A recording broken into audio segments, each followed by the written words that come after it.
Hi, I'm Mrs. Gray. Let's talk about a little more about how to care for the instrument. After you use your bow, because your teacher is going to be teaching you how to put rosin on your bow, you're going to have a lot of what's called rosin dust on your bow stick and on the strings of your instrument. So I'm just going to briefly show you how to clean the instrument after you have used the bow, which has rosin on it. You're going to wait for your teacher to use the rosin in the bow. They're going to give you specific instructions on how to do that, but after they do, you have to clean it every time you're done playing, in class and when you're at home. So when I'm done playing, my bow is tight, and there's now rosin collected on the underside of the bow stick. I take a soft cleaning cloth. You can purchase these at a music store, or you can cut a piece of an old t-shirt out. You don't want to get anything much bigger than this. What you don't want to use is like a large hand towel or paper towels. Those are rough and can scratch your instrument, and large towels also can damage your instruments when you're trying to get under the strings and under the bow hair. So you're just going to pinch the stick of the bow. You go up once and you go down. So the bow hair is now cleaned off from rosin dust.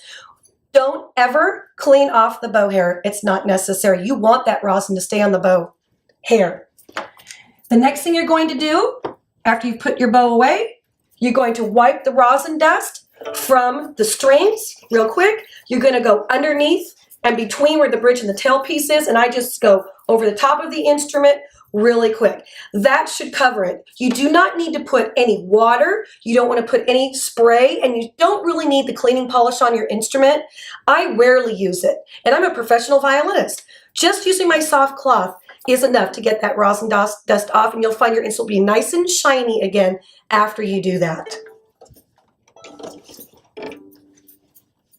Your cleaning cloth, you can fold it back up, and that will go back in your case, so you always have it when you're done playing so that you can clean the instrument.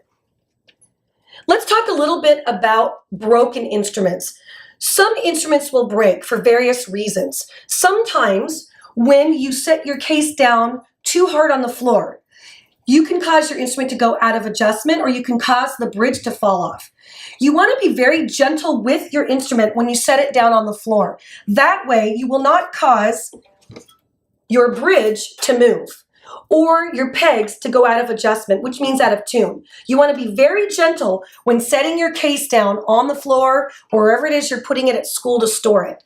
And then if something does happen, like let's say that you open the case and your bridge is off your instrument, don't panic. Bridges can be fixed.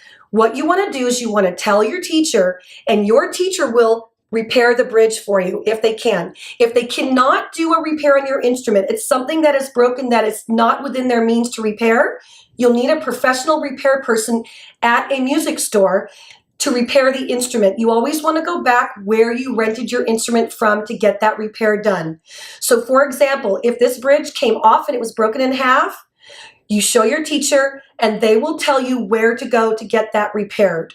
You never want to attempt repairs yourself. Only an expert instrument repair person should be doing repairs on your instrument.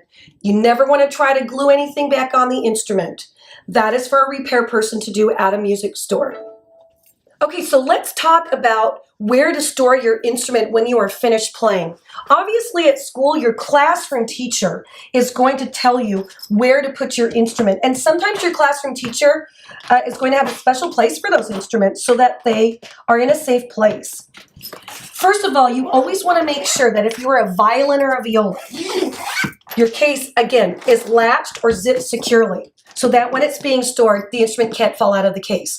When you place it in the place that you are going to store it, you want to make sure that you set it either down on its side, if that's how you've been told to do it, or on the bottom like this. It depends where you're storing it though. If it's in your classroom, most likely you're going to have to put it like this because there'll be many instruments being stored.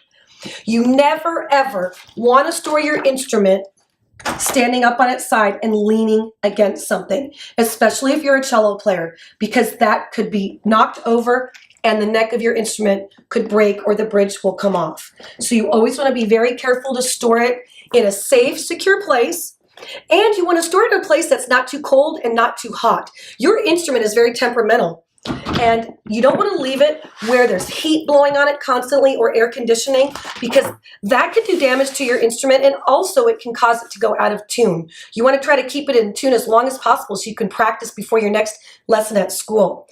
Never, and this is something you want to share with your parents, never leave your instrument in a car. Cars get very hot, even in the trunk. And if your instrument gets hot, the varnish on your instrument will start to soften. And when it dries, your instrument will get bubbly. Kind of looks like it has a chicken pox, and you don't want that to happen. So never leave your instrument in a hot car. Remember to share that important note with your parents.